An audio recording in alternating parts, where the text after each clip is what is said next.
Today we have an opportunity to sit with people who are deeply passionate about the making of records and really talk about that production and process of making music.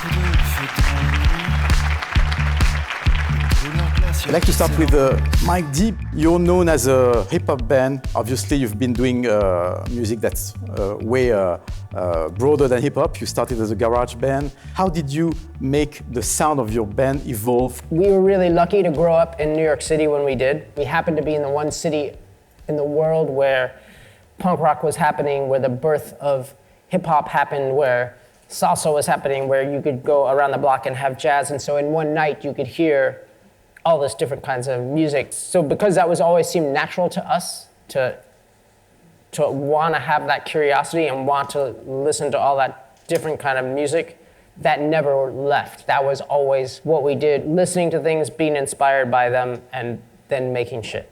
Thurston, you're a New Yorker as well. Your band Sonic Youth has made a rock history. Is there a big sonic difference between hip-hop music, rock music? Is there something that defines the musical genres in terms of sound? I know that when Sonic Youth went on tour with the Beastie Boys, they had their front-of-house system tuned in a certain way, where it's like this heavy bottom and this really toppy high. And so when Sonic Youth would come out, we would support them. We sounded ridiculous.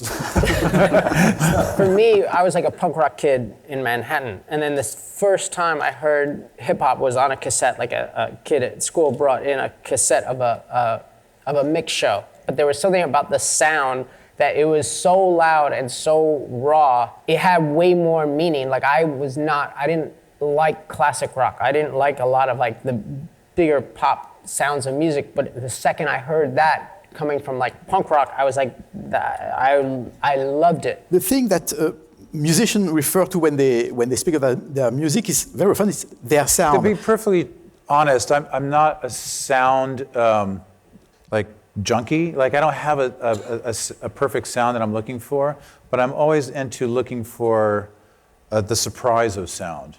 The first time I started playing guitar, I didn't have an amplifier in my family's house. I figured out a way to wire the speaker wires from the stereo system that used to sit on top of the refrigerator in my parents' kitchen, and I could wire it to like a jack that I could plug into the guitar, and it just sounded amazing. It was just sounded like complete and utter like electric just trash. It was wonderful. Speaking about sound, one of the bands in electro music that really made a difference that was in the 90s was, of course, Daft Punk. You spent 10 years being close to Daft Punk, Pedro. What would you say that Daft Punk and Thomas brought to electro music? What did they change?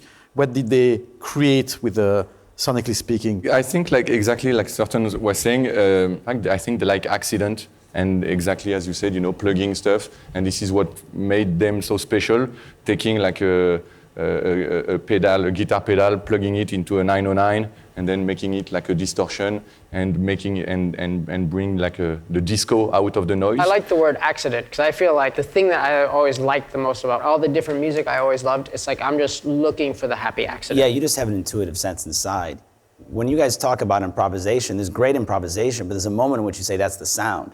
You say that's it right there. And that's tied to the intent of what's the song about? How do I want to make you feel at that moment? And you say, okay, that's it. And what's a great chemistry in the studio is the folks who all know collectively how to get there at the same time and share a vision. The thing that made the beats famous is the sound of the bass that made the headphone. Do you agree? Lots of people will say nowadays, people who listen to music, they don't care about the sound. Is it true? We've only been in the headphone business like 7 years. We all came from the music business. But we started realizing, we're looking at each other and realizing that all this time we were spending in the studio with the subs, we'd hear all this bottom end, and then we'd listen how consumers were listening on a plane or on a train, and there was no bottom end. It was completely gone. Especially in hip hop and dance music, the bottom end is often the melodic content. The tune drum is kicked. What you're actually feeling is the melody of the song. The top is just counterpoint or vocal. It's the bottom end. That's the emotion of the music. If you're not hearing the bottom end, you're not hearing it. It seems that nowadays lots of producers, whether it's hip hop or electro, they want to get back to the analog sounds, like you said. They want to either to use the old machines, the old amplifiers, or to have plugins that recreate this old sound. Pedro, is it possible to recreate the old sound? It's really a good thing that everybody today is able to make music. On the other side, of course, now everybody sounds the same.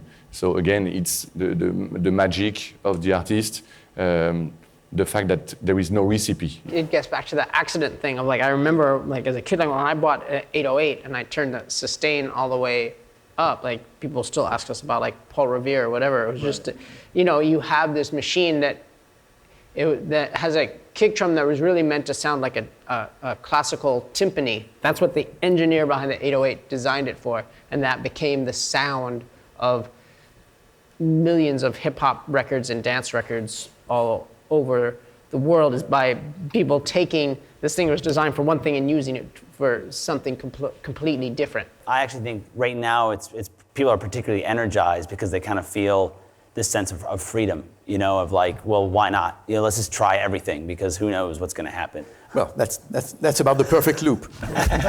Well, thank you very much to everybody. Thank you to Luke Wood. Thank you to Mike D. Thank you to Thurston Moore. Thank you to Pedro Winter. Thank you very much.